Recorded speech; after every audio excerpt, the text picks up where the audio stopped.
यह कथा उस समय की है जब कलयुग अपने चरम पर होगा, जब पृथ्वी पर अधर्म का साम्राज्य स्थापित हो चुका होगा। समय बीतता गया। जैसे जैसे युग आगे बढ़ा, मनुष्य में सत्य, दया और धर्म की भावना कम होती गई। लोग धन और वासना के पीछे भागने लगे।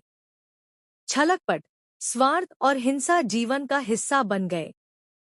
नदियों और हवा की पवित्रता नष्ट हो गई और धरती का संतुलन बिगड़ने लगा। एक समय ऐसा आया जब, जैसा कि पुराणों में वर्णित है, मनुष्य की आयु बहुत कम हो गई। लोग इतने छोटे कद के हो गए थे कि एक हाथ की ऊंचाई भी बड़ी लगने लगी। राजा, जिन्हें प्रजा का रक्षक होना चाहिए था, वे ही भक्षक बन गए। गुरु शिष्य और माता पिता संतान के पवित्र रिश्ते भी टूट गए। चारों ओर हाहाकार और निराशा छा गई।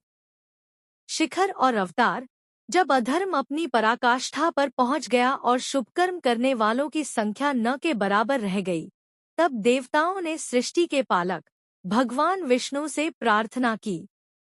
देवताओं की पुकार सुनकर भगवान विष्णु ने घोषणा की कि वे एक बार फिर अवतार लेंगे।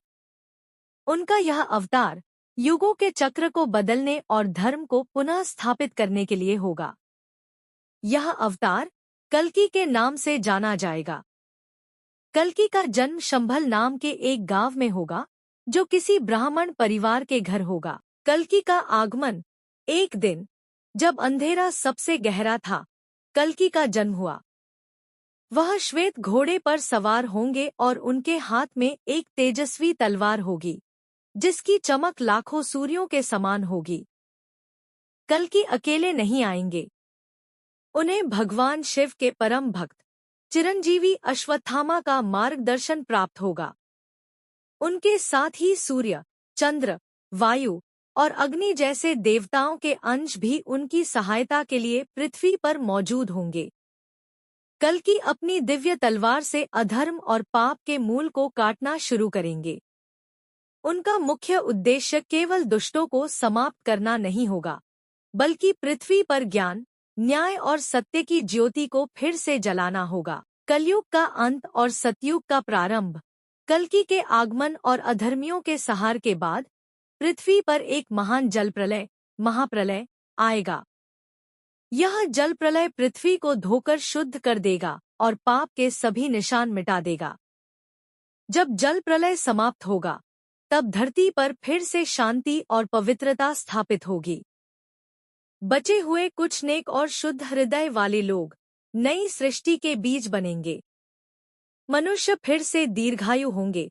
ज्ञान और प्रेम ही जीवन का आधार होगा और हर जगह धर्म की ध्वजा फहराएगी। यह सतयुग या कृतयुग का नया आरंभ होगा, एक ऐसा स्वर्णिम काल जहां लोग देवताओं के समान जीवन जिएंगे। निष्कर्ष, कल्कि अवतार की यह कथा हमें सिखाती है कि चाहे अंधेरा कितना भी गहरा क्यों न हो, धर्म और सत्य हमेशा अंत में विजय प्राप्त करते हैं।